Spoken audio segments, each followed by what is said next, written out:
तो कैसे हो भाई लोग। स्वागत है आपका मांगा लॉर्ड चैनल पर। आज की ये video demon turn into human की चैप्टर 2 की वीडियो होगी। अगर आपने चैप्टर 1 नहीं देखा तो मैंने वो पहले ही चैनल पर अपलोड की है, वहाँ से आप देख सकते हैं। तो चैप्टर 2 को स्टार्ट करते हैं। हंटर्स जो टावर और गेट के अंदर के मॉन्स्टर के खिलाफ फाइट करते हैं। उस दिन तक हंटर्स की पोजीशन इतनी ग्रेट नहीं थी। गेट शॉक एक ऐसा फिनोमेनॉन जब टावर लॉन्ग टाइम तक क्लियर नहीं किया जाता, तब इसके रिजल्ट में मॉन्स्टर गेट से बाहर आते हैं। गेट शॉक ने दुनिया के 1/3 आबादी को मिटा दिया। उस दिन से लोगों ने हंटर्स को टावर क्लियर करने की ट्रेनिंग देना शुरू कर दिया। बैफोमेट हमें उस डेमन को दिखाया जाता है जिसका नाम बैफोमेट होता है। टावर ऑफ अबिस का रूलर होने की वजह से मोस्ट ऑफ द हंटर्स उसके हाथ से मारे गए।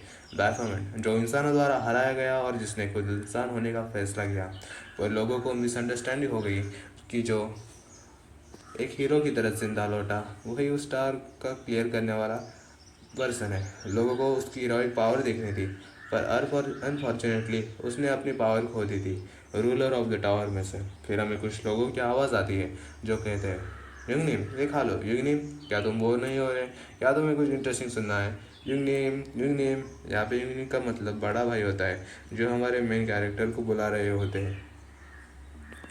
ऑफ द अंडरवर्ल्ड, हाँ, वो डेंजर के अंदर काम करने वालों की क्वारी का लीडर बन गया।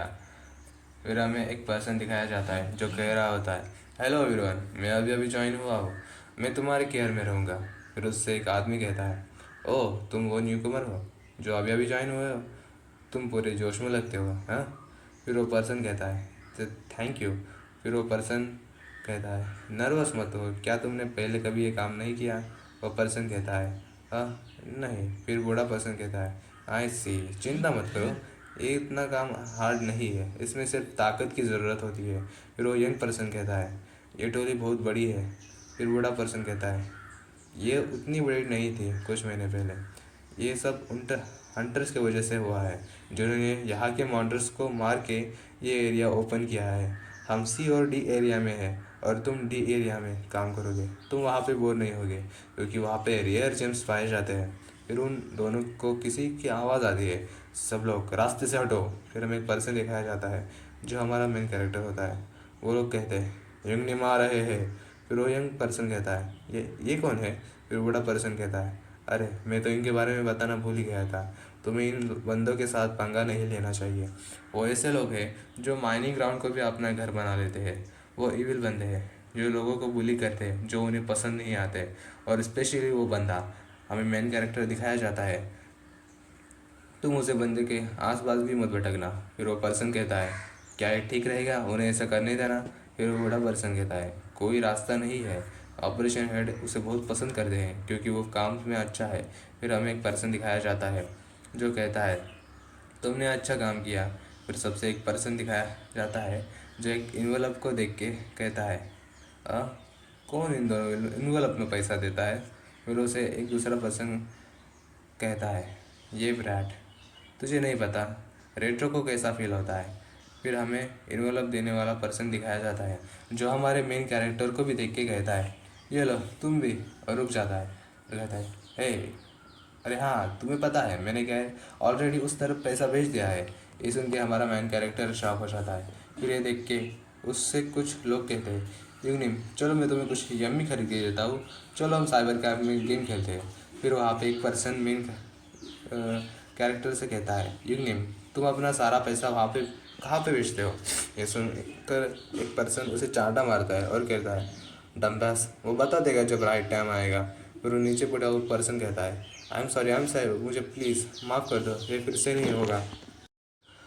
ये सुनकर मेन कैरेक्टर को बहुत गुस्सा आता है। अब मैं एमसी को बैफोमेट कहूँगा तो कंफ्यूज मत होना। फिर बैफोमेट अपने सिर को पकड़ के ज़ोर से चिल्लाता है और गुस्से में अंदर ही अंदर कहता है, तुम मुझे पूछ रहे हो कि ये सब पैसा मैं कहाँ भेजता हूँ? मैं ये सब पैसा उस क्वाक डॉक्टर के पास भेजता हूँ। जब मैं इस मॉन्स्टर से लड़ा और ज़ख्मी हो गया तब मुझे हॉस्पिटल जाना पड़ा और कॉक डॉक्टर से ट्रीटमेंट लेनी पड़ी, पर तब मेरे पास पैसे नहीं थे। फिर हमें एक पर्सन का हाथ दिखाया जाता है जो बिल्ली के सिर को सहला रहा होता है। और फिर हमें वो पर्सन दिखाई जाती है जो कि एक लेडी होती है। वो कहती है, ये बहुत ट्रबलिंग है, हम कुछ नहीं कर सकते। फिर हमें एक आवाज़ आती है जो कहती है उस डॉक्टर ने एक ऑफ़र बनाया मेरे लिए। फिर हमें वो लेडी दिखाई जाती है जो अलग ही लुक देती है और कहती है अपने बॉडी से मुझे पे करो। और हाँ, ठरकियो, तुम जो सोच रहे हो ऐसा कुछ नहीं होने वाला। फिर हमें डॉक्यूमेंट दिखाया जाता है जो कहता है जब मैं होश में आया तब मैं यहाँ ऑलरेडी काम कर रहा था। अब तुम सोच रहे होंगे कि उसकी बातों का मतलब क्या था। तो उसका मतलब था काम करके मेरा पैसा चुकाओ। फिर वो कहता है वेल ये तो अच्छा था, क्योंकि जब लोग बाहर मेरा फेस देखते हैं तो मुझे कॉन आर्टिस्ट बुलाते हैं, पर अनाइंग थिंग्स यहाँ भी होने लगी। फिर हमें बैकग्राउंड दिखाया जाता है जिसका किसी ने पत्थर मारा होता है और कॉन आर्टिस्ट बुलाता है और कहता है तू तो बहुत फेमस हो गया, मुझे भी बता फेमस कैसे होते हैं। हाँ, और बैफोमेट कहता है यहाँ पे कुछ लोग थे जिन्होंने मुझे पहचाना, मैंने उन्हें इग्नोर किया, बार बार मैंने उन्हें इग्नोर किया, पर कुछ देर बाद मुझे पता चला कि कौन आर्टिस्ट बुलाना हमें बैड फील कराता है। मतलब भाई इसे पता ही नहीं होता कि कौन आर्टिस्ट बुलाने से हमारी इंसल्ट होती है, और इसलिए वो उन्हें इग्नोर कर रहा था।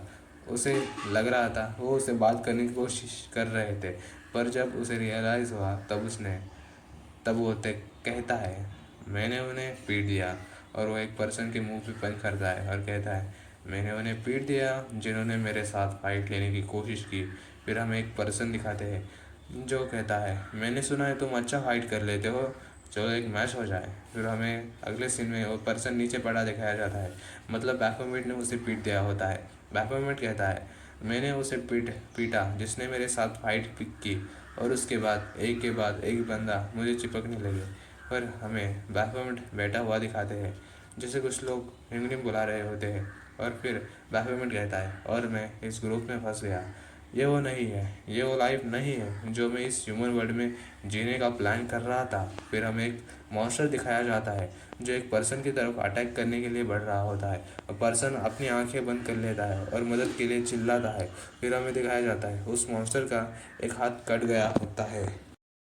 फिर हमें दिखाया जाता है कि उस मॉन्स्टर पर किसी ने अटैक कर दिया होता है, और वो हंटर्स होते हैं जो इस टेंशन में आए होते हैं, उनके इस वार से वो मॉन्स्टर मर जाता है।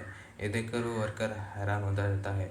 और फिर उन हंटर्स में से एक लड़की उस वर्कर से पूछती है क्या तुम ठीक हो, अभी हमने ये एरिया क्लियर नहीं किया तो तुम यहाँ नहीं आ सकते। फिर वो पर्सन कहता है थैंक यू हंटर ने। फिर एक बूढ़ा पर्सन उससे वर्कर से कहता है इसलिए मैंने तुम्हें वहाँ जाने के लिए मना किया था, है ना। ये देखकर बैफोमेट कहता है उसकी तरह, ना कि ये यूजलेस पावर इन ह्यूमंस को मारने के लिए, उस तरह की पावर। इसलिए मेरी पावर चली गई क्योंकि मैं ह्यूमन बन गया, क्योंकि मैंने ह्यूमन बनने के लिए ट्राई किया, उस बंदे की तरह स्ट्रांग और कूल ह्यूमन। फिर उससे एक पर्सन कहता है यूनिम, ये मुझसे कूल तो नहीं है, इसका मतलब हंटर्स इतने भी अच्छे नहीं होते। ये सुनकर बैफोमेट शॉक हो जाता है। फिर हमें और कुछ पर्सन दिखते हैं जो आपस में बात करते हैं, वो लोग हमारी तरह नॉर्मल होते अगर वो अवेकन नहीं होते, सही ना। फिर 1v1 सिर्फ एक खेल होता।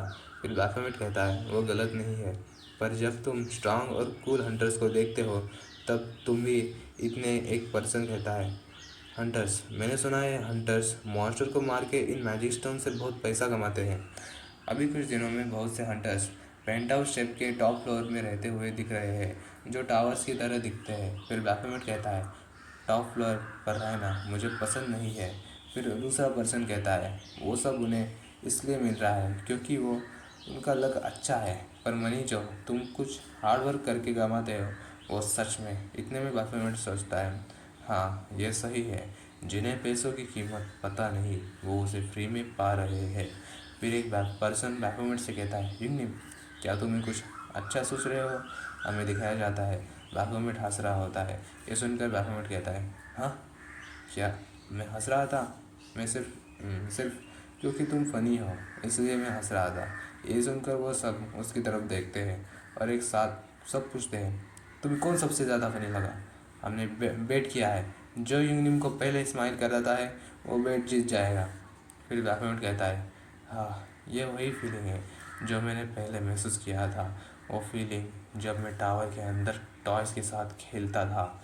इंजॉयमेंट, क्या मुझे मेरी पावर इसलिए नहीं मिल रही थी क्योंकि मैं ये इंजॉयमेंट फील करना चाहता था। फिर पर अब मैं उसे फील कर सकता हूँ बिना फाइट किए, क्योंकि मैं अब ह्यूमन बन गया। इसका मतलब बिना पावर के मैं। और फिर उसे एक पर्सन पूछता है, पर यूनियन, क्या सच में तुम्हारा कोई नाम नहीं है?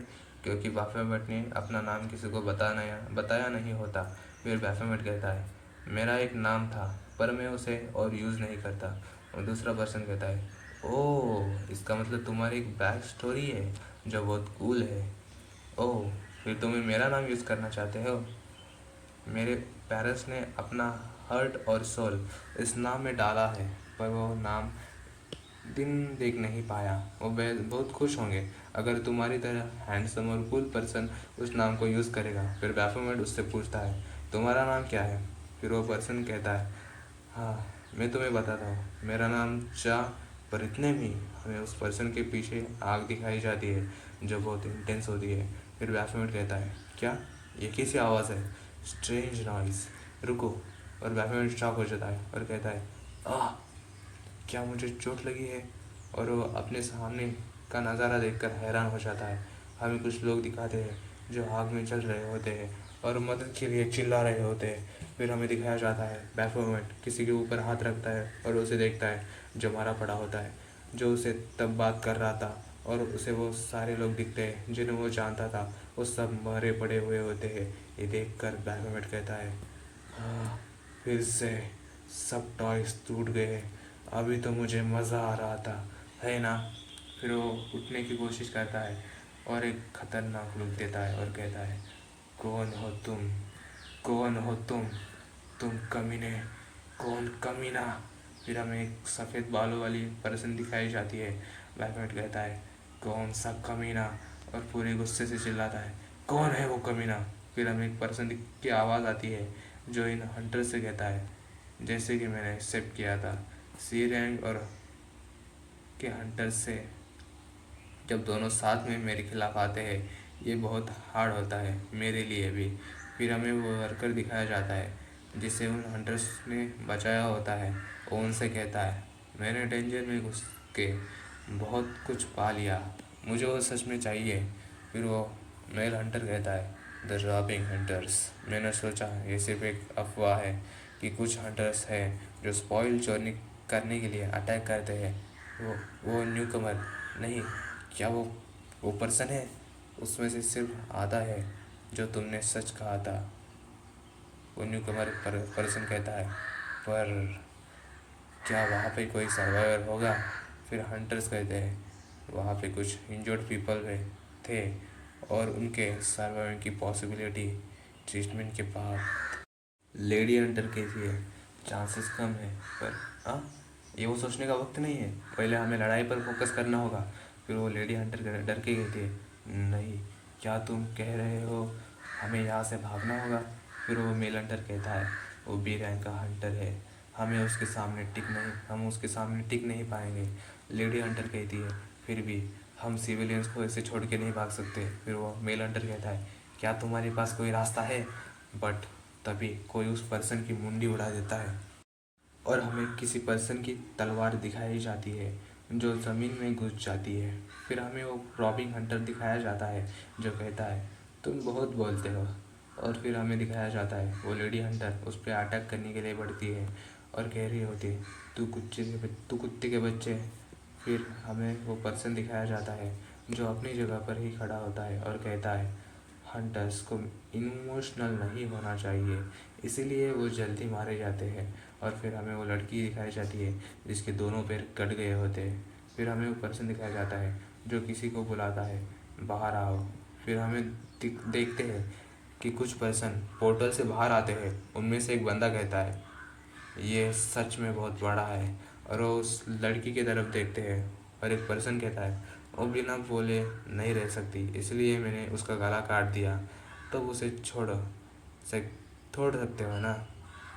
आके मोस्ट एक्सपेंसिव है, पर वेल, लड़की तो अभी ज़िंदा है।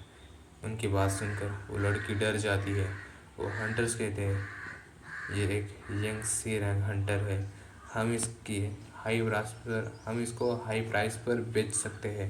ये सुनकर वो लड़की कह रही है, क्या तुम किस बारे में बोल रहे हो? ये सुनकर वो पर्सन कहता है, मैंने तुम्हें पहले ही बताया था कि उसमें से आधा ही सही था और बाकी गलत। हम अपने आप को रॉबिंग हंटर्स बताते हैं, पर हम। ये सुनकर वो लड़की समझ जाती है और वो मदद के लिए चिल्लाती है, नो सेव मी।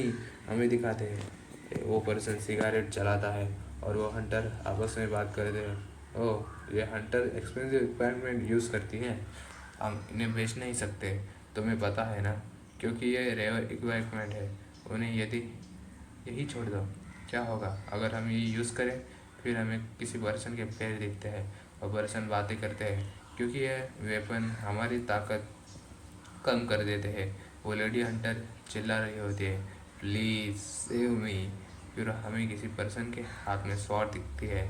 फिर एक पर्सन उस लड़की के बाल खींचकर कहता है, आह ये लड़की तो बहुत रोती है, क्या तुम्हें लगता है तुम्हें कोई बचाने आएगा? अगर तुम ऐसे ही रहोगी, गिव अप कर लो, या कभी ना हुआ था और ना कभी होगा। अगर वैसा कुछ हुआ तो तुम्हारा लक समझो। फिर हमें दिखाया जाता है उस पर्सन का सिर हवा में होता है। फिर उसके साथ वाला बंदा ज़ोर से चिल्लाता है, गुहाग। फिर हमें दिखाया जाता है वहाँ पे बैफोमेट की एंट्री होती है और उसने उस बंदे के दिल में स्वॉर्ड घुसा दी होती है। फिर बैफोमेट कहता है, कौन है वो कमीना, कौन है वो? फिर बैफोमेट के सामने सिस्टम विंडो ओपन होती है। ये देखकर बैफोमेट शॉक हो जाता है। Hidden quest completed, feel anger on behalf of a human, reward the power you desire. फिर बैफोमेट कहता है, किस बास्टर्ड ने मेरे टॉयज़ को बिना किसी वजह से डिस्ट्रॉय किया। तो आज के लिए इतना ही। चैप्टर 3 मैं जल्दी अपलोड कर दूंगा, so comment for the next chapter. Bye bye.